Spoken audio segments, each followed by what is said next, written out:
નમસ્કાર. અઠવાડિયાના અંતે પત્રકારોની જમાવટ સાથે હું છું પાયલ અને આપણી સાથે છે વરિષ્ઠ પત્રકાર જગદીશ મહેતા.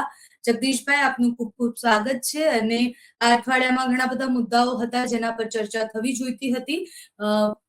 મુખ્ય મુદ્દો કોઈ રહ્યો હોય તો એ ક્ષત્રિયની આસપાસનો રહ્યો છે, અને જે રીતના સંમેલન કરવામાં આવ્યું, રાજવી પરિવારથી લઈને બધા જ આવ્યા, એના ઉપર સૌથી વધારે ચર્ચા થઈ છે. વિષય પર જ વિસ્તારથી વાત કરવી છે.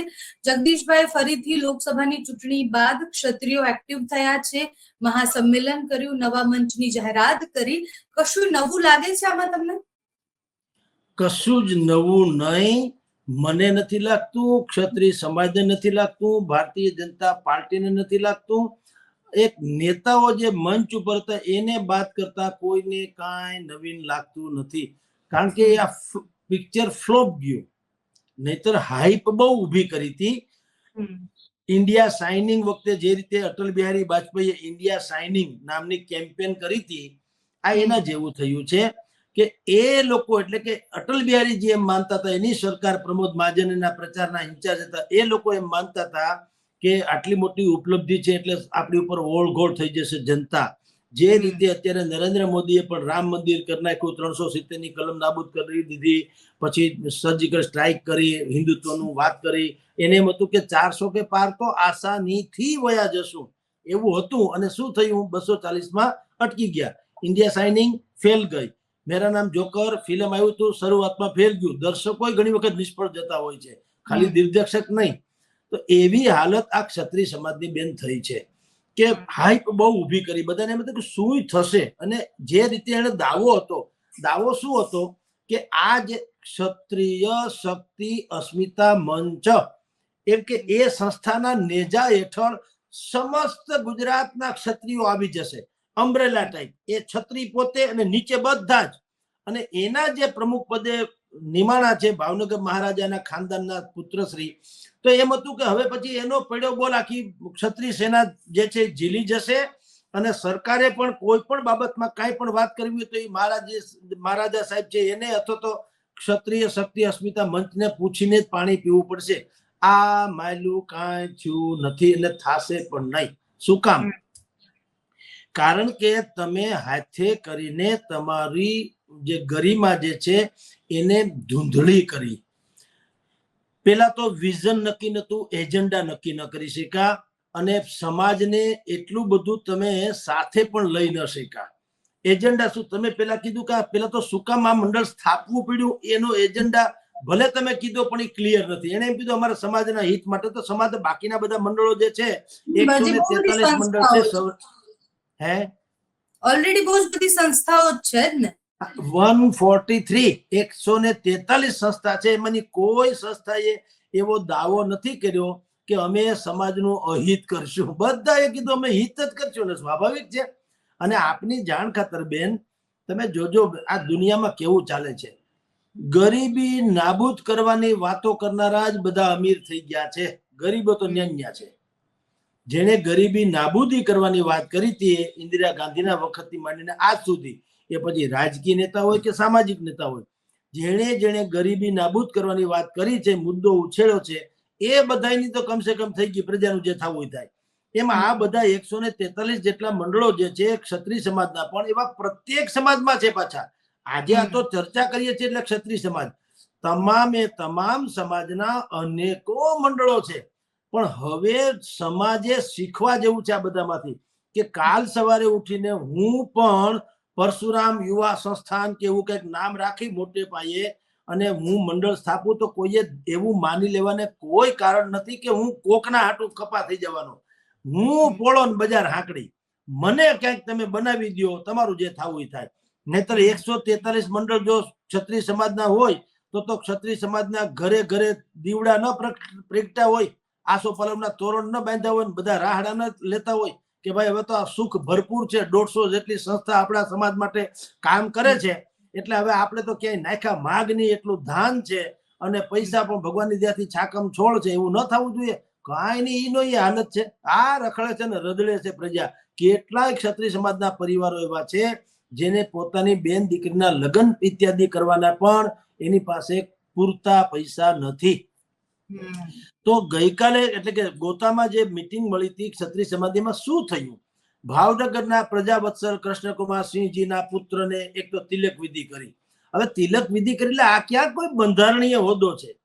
તમે મારી સમાજ ભેગો થાય, મારું કુટુંબ ભેગું થાય, મને તિલક કરી દે એટલે હું શું પણ એમ કહું? મારે કીધે ચા વાળો ચા તો આપતો નથી, તો મને મારા કુટુંબ માને તો માને, નહીં માને તો ક્યાં? કઈ બંધારણીય હોદ્દો તો છે નહીં કે ભાઈ આ ક્ષત્રિય શક્તિ અસ્મિતા મંચના વડા હોય. આ પછી ઈ જયારે નીકળે બજારમાં ત્યારે આખું બજારમાં એમ કે બધા બેરિકેડ નાખી દેવાની, એને એસ્કોર્ટ ગાડી મળે, એનો પડ્યો બોલ ઝીલે, એ કે કાયદો થઈ જાય, એવું તો કઈ છે નહીં. અરે ઈ કીધું ઈ પદ્મિનાભા વાળા નથી માનતા, એને કીધું ઈ ભાઈ પીટી જાડેજા નથી માનતા, એને કીધું ઈ કરણસિંહજી ચાવડા નથી માનતા, એને કીધું ઈ રમજુબા બાપુ નથી માનતા, તો કરણી સેના નથી માનતા, તો શેનું મંડળ ને શેની એકતા? એટલે શું થયું કે વિઝન વગરની વાતો થઈ, ઉતાવળે બહુ કરી નાખી. ભાઈ તમે તિલક વિધિ કરી, પેલા શરૂઆતમાં તમારા મગજમાં તો જો બધાના મગજમાં તો આફ્ટર ઓલ હિડન એજન્ડા તો ક્લિયર છે, સરકારને ગોળી વાળી દેવી, આ ક્લિયર છે. હવે પછી ડખે ચડી ગયા બધા લોકોએ કીધું, કારણ કે ઈ એજન્ડા લઈને તો અનેક સંસ્થાઓમાં છે, ચાલે છે, નામ જ સમાજનું છે. સમાજના ખભે બંદૂક મૂકીને ફોડવાની શિકાર કરવાની ટેવ તો અનેક મંડળોમાં છે. એટલે ઈ બધાને એમ થયું કે તો પછી અમારું શું? એટલે એને મંડો વિરોધ કરવા કે ભાઈ આવું કઈ મંડળની સ્થાપના કઈ કરવાની જરૂર નથી, અમને બોલાવ્યા નથી, અમારા માન જળવાના નથી, અમારો કોઈ સહમતિ લીધી નથી, અમને કઈ લીધા નહીં વગેરે એમ કરીને એ લોકો વિરોધ કર્યો. રાઈટ? શું કામ? જે હિડન એજન્ડા ક્ષત્રિય શક્તિ અસ્મિતા મંચનો છે કે ભાઈ સરકારમાં અમારી ઉપજણે થવી જોઈએ, થોડું ઘણું અમારું કયું ઝીલાવવું જોઈએ, તો ઈ એજન્ડા તો બીજાનો છે, તમારી અંડરમાં શું કામ આવે? સમજી લ્યો. પછી ઈ જયારે સમાજને ખબર પડી એટલે એને શું કર્યું? એને ફેરવી તોડ્યું. એને એમ કીધું અમારો રાજકીય અમારો કોઈ એજન્ડા નથી, અમારો એજન્ડા કેવળ સામાજિક એકતાનો, ક્ષત્રિય સામાજિક એકતાનો છે, અને એના સુખ દુઃખ માટેની આ મીટિંગ છે. હવે આપણે માની લઈએ બે ઘડી કે એ ઓકે, પણ તમે વિચાર કરો, જે મીટિંગ મળી બધા રજવાડા મંચ ઉપર આવ્યા, 9, 10, 21 જણાને નોતર્યા હતા, બધા મંચ ઉપર કમસે કમ 10-12 રજવાડા તો હતા, સામેના પક્ષે બધા ક્ષત્રિય સમાજ હતો. હવે 10-12 રજવાડા કે 21 રજવાડા માની લો કે જે હોય તે એ મંચ ઉપર ન આવે તો એ રાજવી મટીને જ જતા, અને એની ખાનદાની કે એની પાસે જે સંપત્તિ છે કઈ ઘટીને જ જવાની. અહીંયા આવે શકે કે ન આવી શકે જુદી વાત છે. તો તમે 1 રૂપિયાની પણ ક્યાંય જાહેરાત કરી કે અમે આટલા લોકો અહીંયા ભેગા થયા રજવાડા, બધા પાસે નહીં તો તમારી જાણ ખાતર બેન, ભલે આપણી પાસે કોઈ સીએ ના રિપોર્ટ નથી, પણ દુનિયામાં જે આપણે જાણીએ છીએ, તમને કહું છું 200-500 કરોડ થી 2-5 હજાર કરોડના માલિક તો બધા હોય ને હોય જ. એની પાસે આટલી સંપત્તિ છે, આટલી જમીન જાયદાદ છે, એના મહેલો છે, બધું છે સાહેબ. તો આટલા લોકો ભેગા થાય, 5-25 હજાર કરોડના સંપત્તિવાનો ભેગા થયા, 1 રૂપિયાની પણ કોઈએ કઈ જાહેરાત તો કરી નહીં કે ભાઈ મારા તરફથી આટલા રૂપિયા કે આટલી જમીન કન્યા છાત્રાલય માટે અથવા તો ક્ષત્રિય સમાજની વિધવા બહેનો માટે, જ્યાં સુધી સરકાર એમ કે 1500 ને બદલે 5000 ન આપે ત્યાં સુધી કમસે કમ હાલો અમારા તરફથી 5000, જે એની માગણી છે તે. આવી પણ કોઈ જાહેરાત કરી નહીં. જે લોકો પીડિત થયા છે આવી ટીઆરપી કાંડ રાજકોટ કે બીજી કોઈ બાબતોમાં, તેમ લખવું જોઈએ કે આકસ્મિક રીતે જે લોકો આવા મોતને ભેટે, જેમાં એનો કોઈ દોષ હોતો નથી, અને છતાં એ માની લો કે બનવા કાળે કોઈ અકાળ મૃત્યુ પામે, તો ક્ષત્રિય સમાજની બેન દીકરીને ક્યાંય પણ મજૂરી કરવી પડે કે કોઈ ભીખ માંગવી પડે કે ખોળો પાથરો ન પડે, એટલે એક ભંડોળ અમે બીજું રાખીએ, જાહેર કરીએ છીએ કે આવા સંજોગોમાં આવશ્યકતા જેને હોય એને, જે સુખી સંપન્ન હોય એ ભલે ન માગે, પણ અમને એમ ખબર પડશે, કારણ કે નાત કેવડી ને વાત કેવડી, તો એ તો જાણી શકાય જગદીશભાઈ સુખી છે કે દુખી. બ્રાહ્મણ સમાજ નથી અજાણ્યું ન હોય, બ્રહ્મ સમાજ ધારે તો જાણી શકે. તો એવી જાહેરાત કરી હોય કે ભાઈ આવી રીતે જે અકાળે મોતને કોઈ ભેટે, ભગવાન કરે ન ભેટે, પણ આવું થાય માની લ્યો, તો એને પણ બેન દીકરીથી માંડીને એનો દીકરાને યા તો નોકરી ધંધો કરાવવાનો, એ બધું પણ અમે ચેરિટી જેને કહી શકાય એવું એક ચેરિટી ફંડની પણ અમે જાહેરાત કરી. આવું કે 2-5 જાહેરાત થઈ હોત 5-50 રૂપિયાની, તો બેન માનવામાં આવે કે આ કઈક સંસ્થા ઠીક થઈ, ચાલો કમસે કમ એક ઓર સહી, એમ ઈ પણ પાછું ઓર સહી, કઈ સર્વશ્રેષ્ઠ કે એવું તો નહીં, કારણ કે આ બધી જેટલી મંડળી અત્યારે છે એ બધાની મહત્તમ રીતે વાતો તો આવી છે જ, માત્ર ને માત્ર. હા, તો તમે એક બેનર કરો તો તમારી માગણી મહાન થઈ જાય એવું કોણે કીધું? તો હું ડિમાન્ડ તો કરી શકું ને મને જે જોઈતું હોય તે, પણ આવી રીતે કાંઈ પણ થયા વગર હવ ખાઈ પીને છૂટા પડ્યા, એકબીજાના પ્રશંસા કરી, મૂછે તાવ દીધા, પાઘડીઓ પહેરી, તલવારો વીંજી, ભાષણો કર્યા. એમ સમાજ મને તો લાગતું નથી બેન સુખી થઈ જાય. તો મહાત્મા ગાંધી પોતળી પહેરે શું કામ જવા? એ પણ મોહમ્મદ અલી ઝીણા જેમ 3 પીસ સૂટ પહેરીને ન રખડ્યા હોત ને મજા કરી હોત, દેશને સુધારવો હોત. તો એને ખબર મહાત્મા ગાંધીને હતી કે જો મારે જેની પાસે જવું છે, જેને સુધારવાની કે વાત છે, મારે એના જેવા થવું પડે તો મેળ પડે. એટલે એને આ બધું 3 પીસ સૂટ, એ જમાનામાં બેરિસ્ટર હતા તો ધારે તો એ બધું એની પાસે ભગવાનની દયા હતી તો એ બધું હરીફરી શીખવતું. એને કીધું કે ના, લોકોને એમ લાગવું જોઈએ મારામાં એનો આયના જેવું છે, મારામાં એને પ્રતિબિંબ દેખાવું જોઈએ પોતાનું, તો જ મને સ્વીકારશે. બાકી કા મોહમ્મદ અલી ઝીણાથી રાષ્ટ્રપતિ પાકિસ્તાનના બેના ડખાને કારણે જવા દો. ભારતમાં કોઈ મુસલમાન પણ એને કોઈ માને છે ખરું? શું કામ નથી માનતા? સત્યાનાશ કરીને ગયા છે. તો એવી રીતે ક્ષત્રિય સમાજ, તમે યાર દબદબા ભર્યો તમારો મંચ છે, તમે બધા બેઠા છે, બધાને ખબર છે, બધા ઓળખે છે કે આ ફલાણા સ્ટેટના રાજવી વંશ છે, આ ફલાણા સ્ટેટના છે, એની પાસે કેટલી દોમદોમ સાહેબી છે, બધાને ખબર છે. તો તમારી દોમદોમ સાહેબી જોઈને અમારે કરવાનું શું? ધારો કે હું ઓડિયન્સમાં હોઉં અને ક્ષત્રિય સમાજનો હોઉં તો મને એમાં શું મળતું? મને એમ કે અનકોટ જોવો 1051 એમાં મીઠાઈ હોય અનકોટમાં, એનાથી ઓડકાર આવે ખરો બેન? એ ઓડકાર તો તમારા ને મારા પેટમાં એકાદું ઢેફલું જાય તો મેળ પડે ને. એમાં અનકોટ હતો, બધા મહાન માણસો ભેગા થયા હતા, બધાએ વાતો કરી મોટી મોટી, હવે છૂટા પડ્યા ને ભાઈની પૂજ્યશ્રીની તિલક વિધિ થઈ. હવે તિલક વિધિમાં એનો દીકરા જે છે એ પણ પોતે એમાં સહમત નથી કે ભાઈ મારા ફાધરની તમે તિલક. યસ, મારો એક સવાલ હતો કે જ્યારે એકતા બતાવવાની વાત આવી છે ને એવું મોટાથી એવું કીધું છે કે હવે ક્ષત્રિયો એકતા બતાવવાની વાત છે, ત્યારે સમાજના જ લોકો છે વિરોધમાં હોય. પદ્મિની બાએ પણ કાલે જે કર્યું અને એની પહેલા યુવરાજે પણ જે પોસ્ટ કરી, એમાં અભાવ લાગે છે એકતાનો.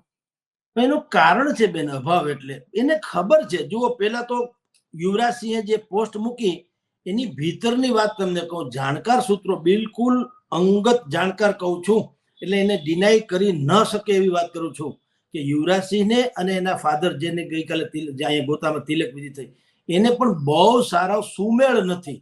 લખી રાખો, સુમેળ નથી. એ છે ફાધર તો છે, અને એવડું મોટું રજવાડું છે ભાવનગરના રાજાના ખાનદાન કૃષ્ણકુમાર સિંહજીનું નામને કારણે એ લોકો જાહેરમાં અમુક છીછરા લુગડા આપણી જેમ બીજા ઓલામાં થતો હોય એમ નથી થવા દેતા.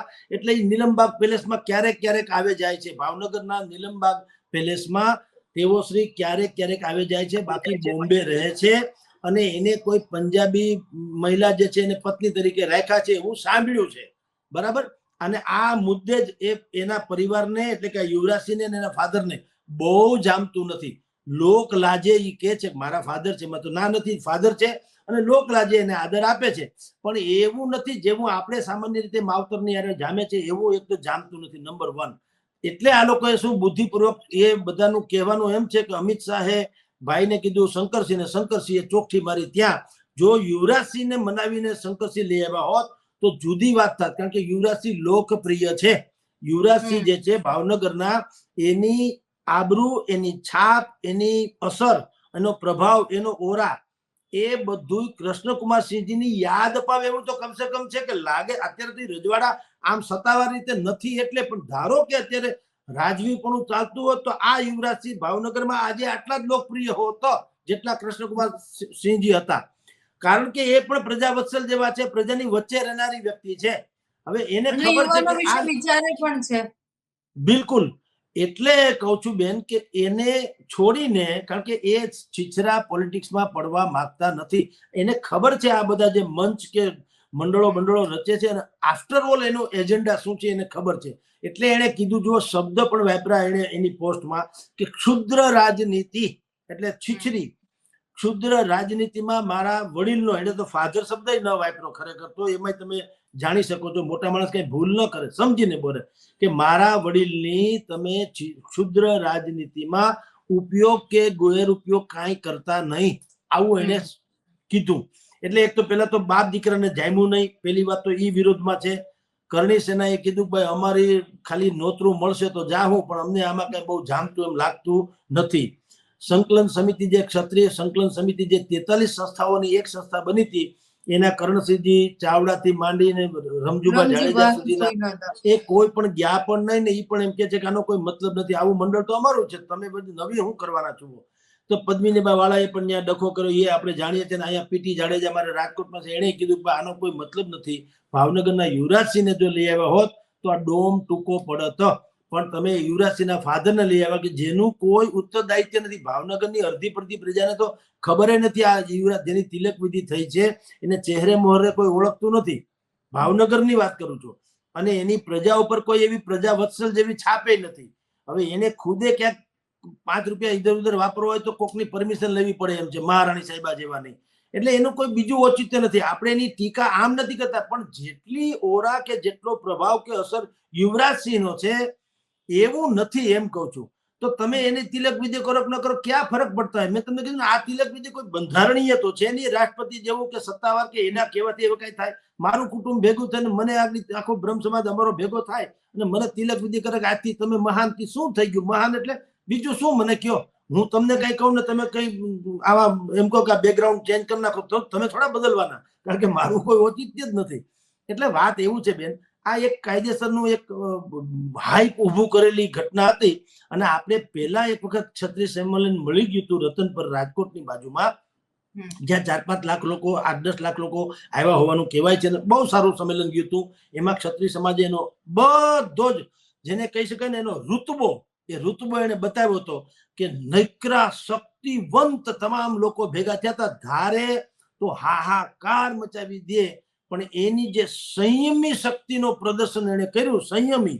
એક માણસે અણછાતો શબ્દ ન વાપર્યો, ક્યાંય કોઈએ તૂતાતૂતી કરી નહીં, ક્યાંય થૂકાથૂકી કરી નહીં. માર્ગ વચ્ચેથી નીકળતી વખતે પણ આસપાસમાં કોઈ કરતા કોઈની સામે એણે કોઈ પણ પ્રકારનું અણછાતું વર્તન ન કર્યું. અને બિલકુલ શાલીનતાથી એક ક્ષત્રિય સમાજને છાજે એમ બહેતરીન મલાજાથી તમામ લોકોને સાંભળ્યા અને વિખેરાઈ ગયા. તો તમે જુઓ એની કેવડી મોટી અસર થઈ કે બીજા દિવસના તમામ મીડિયામાં, જે તે દિવસે લાઈવ આવ્યું હતું તો જુદી વાત છે, પણ બીજા દિવસના તમામ મીડિયામાં આપણી ભાષામાં કહે તો મેઇન લીડ સ્ટોરી બની હતી અને બધાએ એની નોંધ લીધી હતી.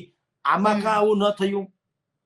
ગોતામાં જે સંમેલન મળ્યું એમાં ક્યાં તમે જોયા એવડા મોટા ફોટોગ્રાફ કોઈએ પ્રાણે કર્યા હોય જુદી વાત છે, બાકી કોઈએ એવડું મોટું કવરેજ લીધું નથી, કારણ કે એમાં કઈ હાઇલાઇટ કર્યા જેવું હતું જ નહીં. કવરેજ તો મળ્યું, પણ શેનું કવરેજ મળ્યું કે પદ્મિનીબા ઝઘડ્યા, પદ્મિનીબા બોલ્યા.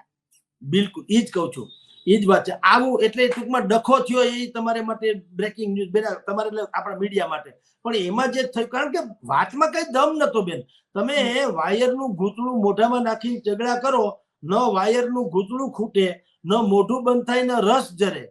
તો એની જેમ છે, તમે એને ઝઘડા કરો, મહેડા કરો, શું મતલબ છે? અહીંયા મીટિંગ થઈ તો થઈ, ઓકે. એવા મંડળો તો ઘણા સ્થપાય છે.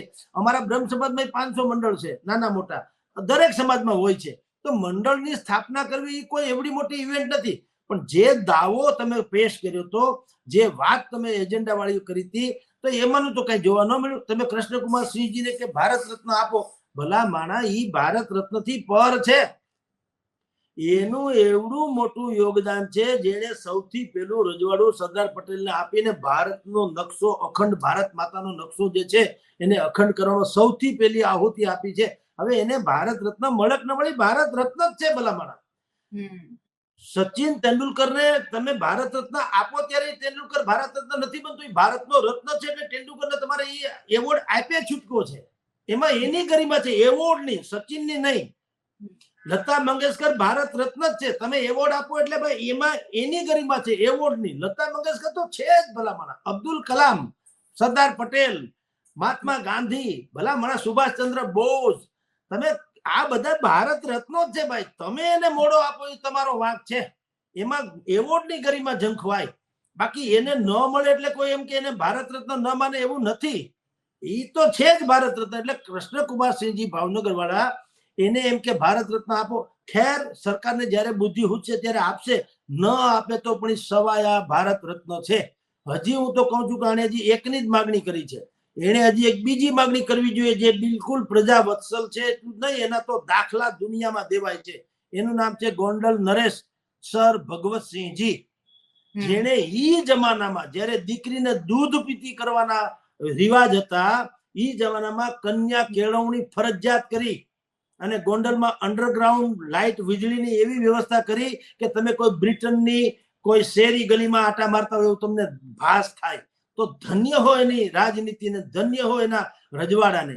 અને એ વ્યક્તિનું જે ઉત્તરદાયિત્વ છે, એનું જે લોકો પ્રત્યેનું વાત્સલ્ય છે, એટલે તો બધા કે એટલે કે જે રીતે કૃષ્ણકુમારસિંહજીનું કે છે એવી જ માગણી સર ભગવતસિંહજીની, ભલે બેને હું તો એમ કહું છું સંયુક્તપણે આપે, પણ બંનેને આપવું જોઈએ. એમાં ભગવતસિંહજીએ તો, તમે જે વ્યક્તિ રાજા હોવા ઉપરાંત તમે કલ્પના કરો, એણે ભગવત ગૌ મંડળ નામનો શબ્દકોશ એવો બહાર પાડ્યો કે મહાત્મા ગાંધીએ લખ્યું કે હવે પછી આ શબ્દ ભંડોળ જે છે એના પછી ગુજરાતી ભાષા અરે કોઈએ છેડછાડ કરવાનો અધિકાર રહેતો નથી. આ છે એ પ્રમાણ છે. કલ્પના કરો કેવું મોટું કામ એ કરી ગયા ભગવત ગૌ મંડળ, કે એવો કોઈ ગુજરાતી શબ્દ નથી કે જેનું મૂળ ક્યાંથી ઉત્પન્ન થયો શબ્દ, સ્ત્રીલિંગ છે કે પુલ્લિંગ છે, એનો અર્થ શું, એના બીજા પર્યાય શબ્દો શું, એની વ્યાકરણ રચના શું, આ બધું જ એ જમાનામાં કરી ગયા. જે આજની તારીખે પણ માનદંડ એટલે કે ક્રાઇટેરિયા, એમ તમે વિચાર કરો કે એ છે, એનાથી આગળ કઈ થયું નથી, ન ભૂતો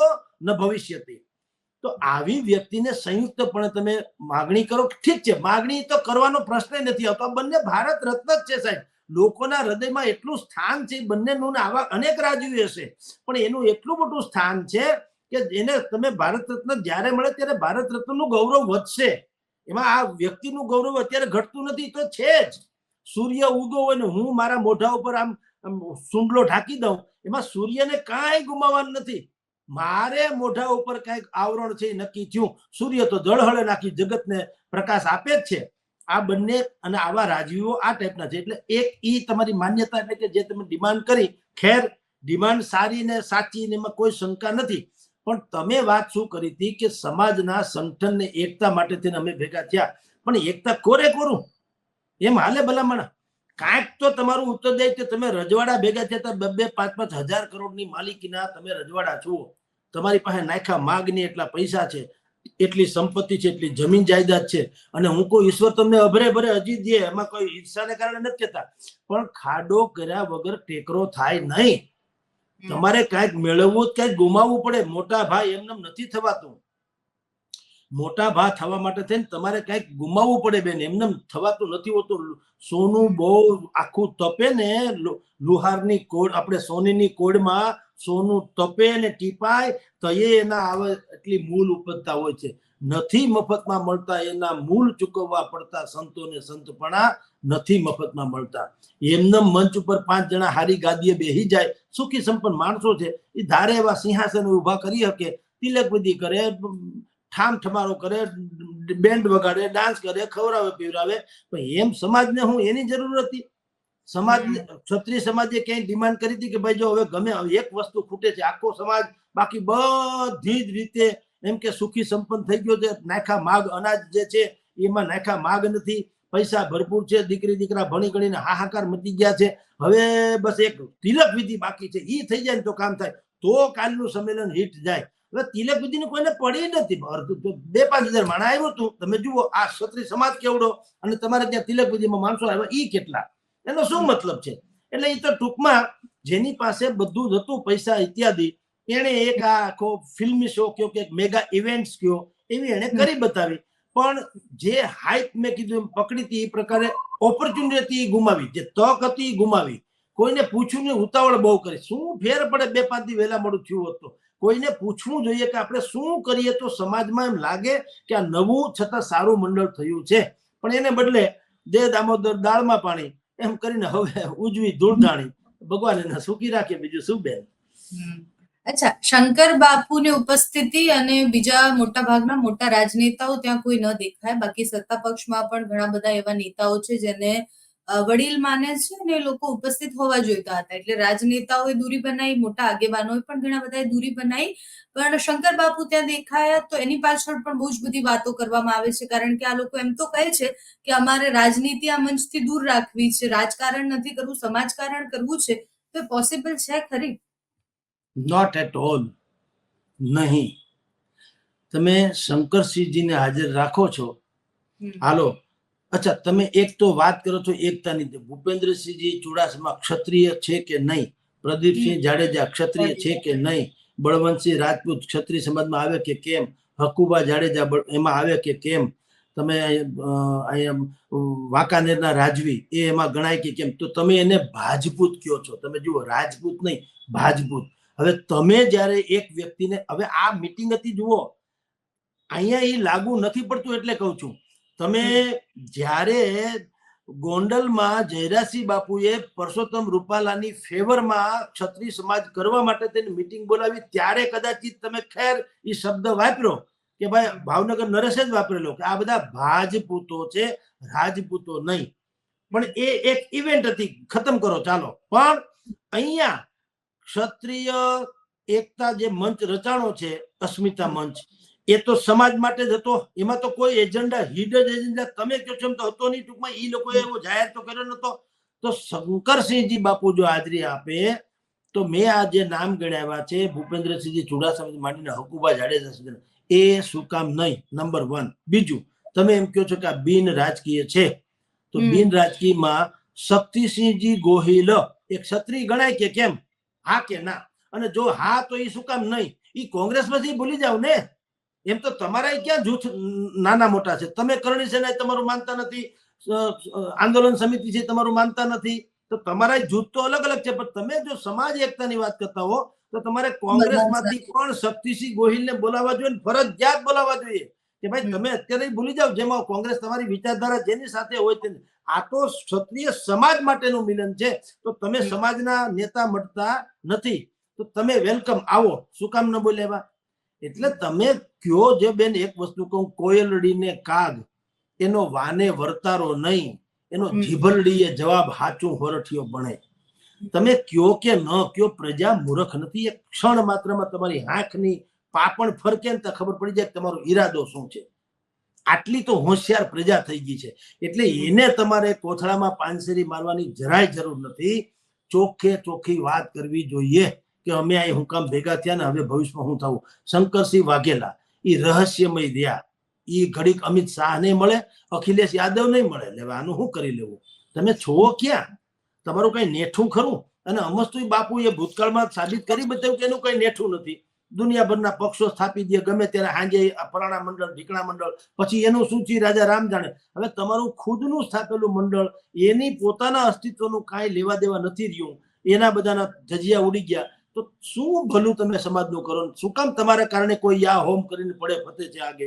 આ તો ઠીક છે, તમે આજે ફલાણું આ મંડળ સ્થાપ્યું, બે ઘડી માન લ્યો કે કોક એવા જવાન જોધ માણસો મળે અને એવા યુવા અવસ્થામાં ભાવા વેશમાં આવીને એમ કહી દઈએ કે તમે કયો એમ અમે કરવા તૈયાર છીએ, તમારા માટે તેને કુરબાન છે બધું, આમ ને તેમ એમ કરીને આ મંડળ જે નવું રચાણું કાલ ભૂડું હું કરતું ભાજપમાં ભળી જાય તો શું કરવાનું? આ પાંચે આવા જે જવાનડા તૈયાર થવું એને કરવાનું હું? મને કયો. એ તો નવીન જ્યાં ખાલી હેરાન થઈ જાય ને, સમજી લો.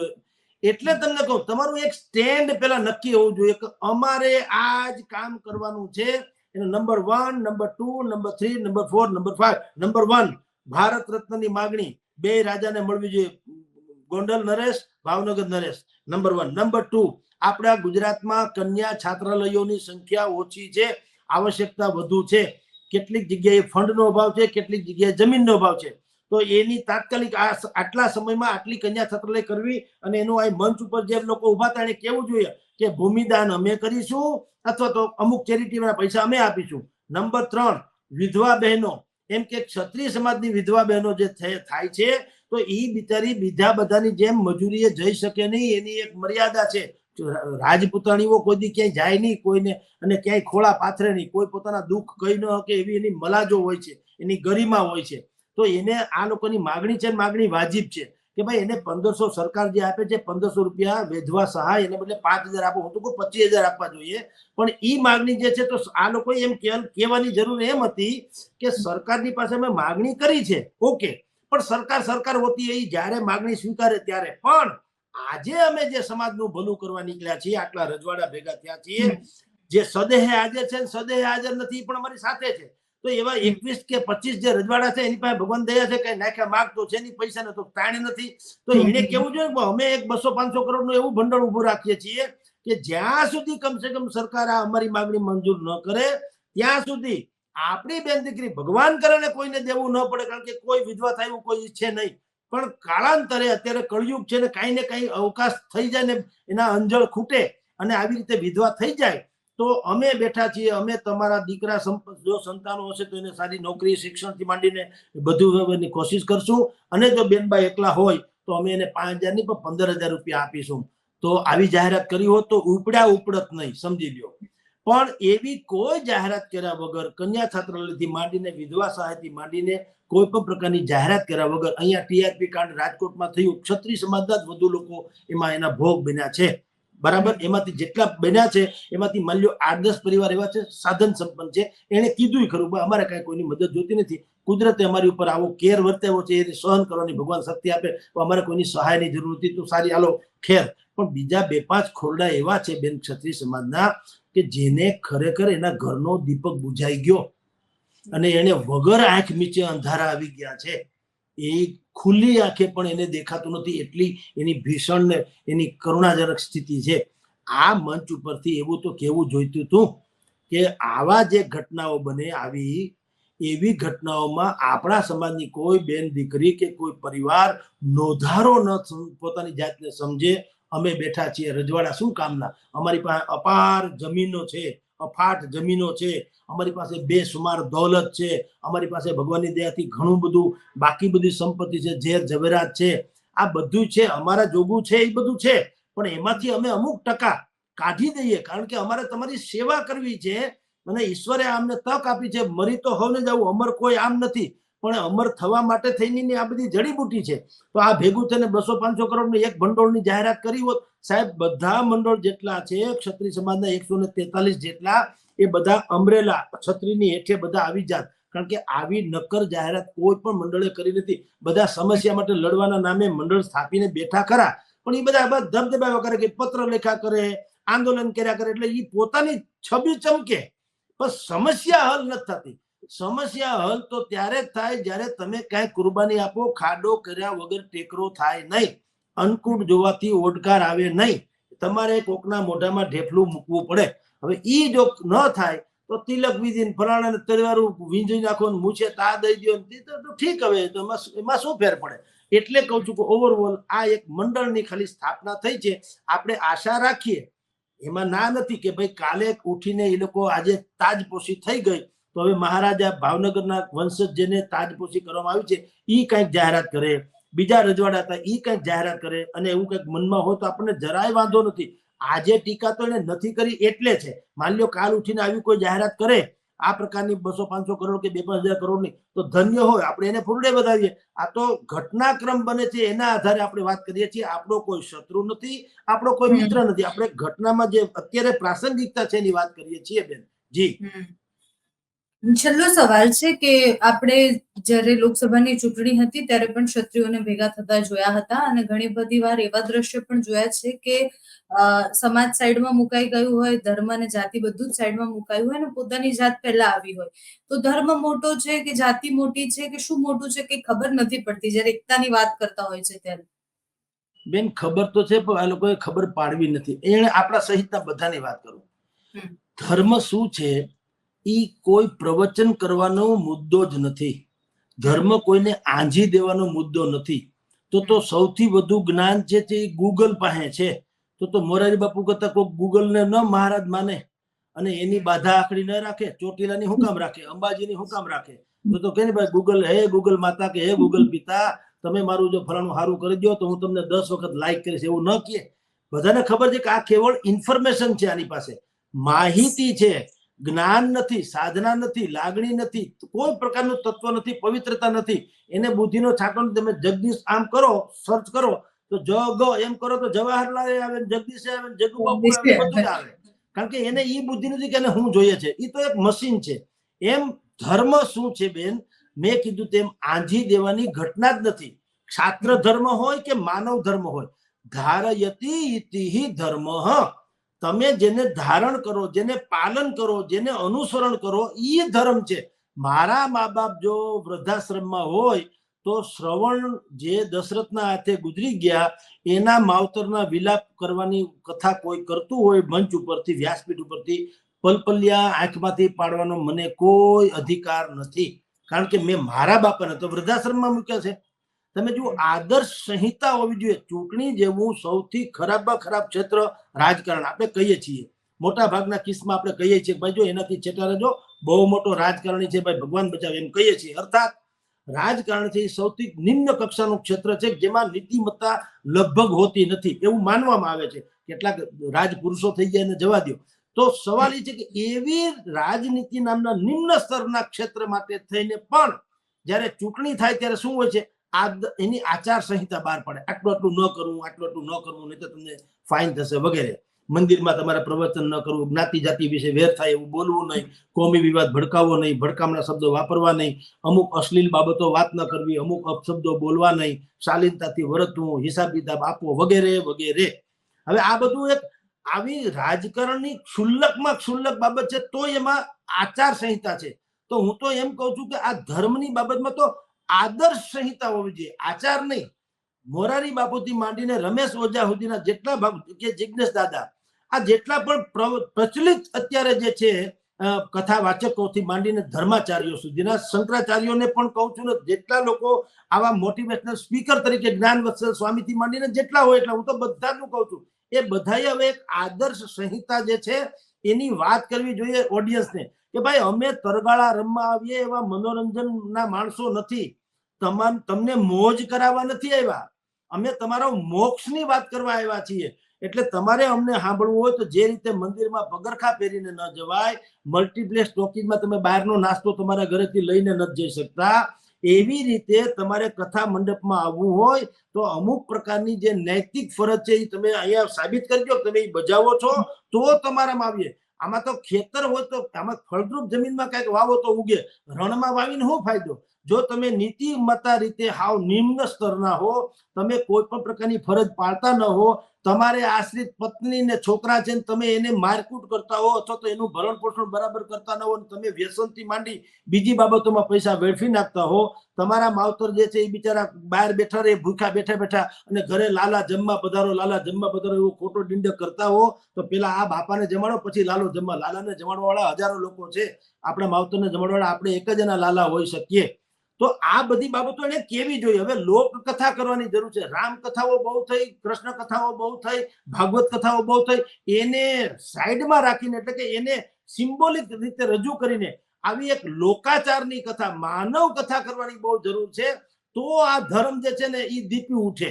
બાકી તમે જુઓ વિદેશોમાં ક્યાંક તમે આપણે બધા જાણીએ છીએ, કોઈ દેશમાં મોહમ્મદ પૈગંબર સાહેબનું એક કાર્ટૂન છપાનું હતું શાર્લી હેબ્ડો નામના મેગેઝિનમાં, અને શાર્લી હેબ્ડો મેગેઝિનમાં ન્યા તો ખૂન ખરાબા થયા જ, બધાને મારી નાખ્યા, એ લોકો તંત્રી મંત્રી જતા હતા મારી નાખ્યા, ન્યા આવીને ઠામ કરી નાખ્યા. એટલું જ નહીં, ભારતમાં જેને આપણે ને ઈ પોલેન્ડ કે કોઈ એક દેશ હતો, આપણે એને કઈ લેવા દેવા નતું, આપણે કોઈ અપમાન કર્યું નતું, તો આખા દેશમાં કોઈ કલેક્ટર એવો બાકી નતો રહ્યો જે હજારોની સંખ્યામાં મુસ્લિમ સમુદાય ઉમટી પડ્યો અને એને કીધું કે અમારા તમે મૌલવી અમારા મોહમ્મદ પૈગંબર સાહેબનું અપમાન કર્યું છે એટલે અમે આવેદન પત્ર આપીએ. નહીતર અહીંયા કલેક્ટર આવેદન પત્ર કરે હું ઈ ક્યાં અહીંયા પોલેન્ડ થી કે કોઈ વિદેશના રાજા રજવાડાને કઈ કહી શકે એમ હતો. અને ભારતીય જનતા પાર્ટીના મેઇન પ્રવક્તા એને તો કુરાનની આયતો ટાંકીને જે વાત કરી હતી, તેમ છતાં તમે જુઓ એને છૂપું રહેવું પડ્યું ને, વનવાસ ભોગવવો પડ્યો ને 2-2.5 વર્ષ સુધી.